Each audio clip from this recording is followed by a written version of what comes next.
এটা কোনো ওই প্রায় ধ্বংসস্তূপে পরিণত হয়েছে।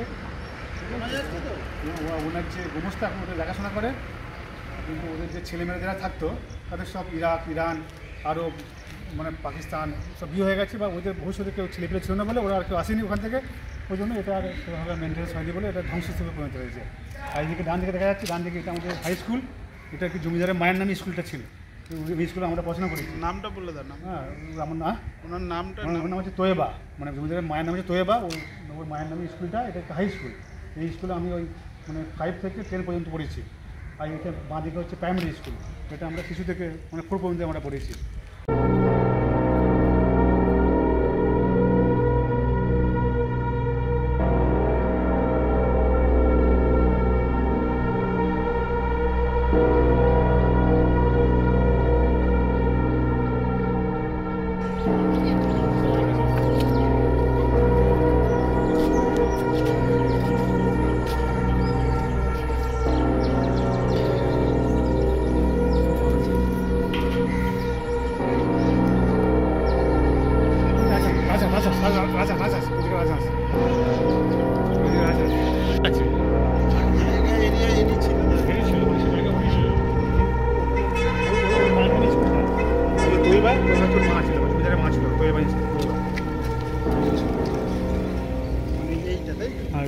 আচ্ছা, এখানে যে জমিদার বাড়ির সামনেটা, এখানে আমাদের হচ্ছে পুরো মানে অনেক পুরোনো হাট, এখানে মোষ গরু সব বিক্রি হয়, মানে সব পাইকাররা সব আসে এখানে, সব বিভিন্ন গ্রাম থেকে বিভিন্ন টাউন থেকে সব নিয়ে আসে, ওখানে নিলাম হয় গরুর, মানে যে এটা কেউ বলে 5,000, কেউ বলে 10,000, কেউ 20,000, যে দরটা যে ওঠে তাকে গরু বিক্রি হয়। এখানে একসময় বাঁশ বিক্রি হতো, বাঁশ, কিন্তু এখন তো বাঁশের প্রচলনটা কেউ তো মানে মাটি বাড়ি করে না, সেই জন্য বাঁশটা এখন কমে গেছে, কিন্তু গরু, মোষ, তারপরে এমনি সব ইয়ে হয়, কাপড় জামা বিক্রি হয়, মশলা বিক্রি হয়, তারপরে ওই মানে ওই ছুরি মুড়িতে সান দেওয়ার সান মেশিন ওসব থাকে।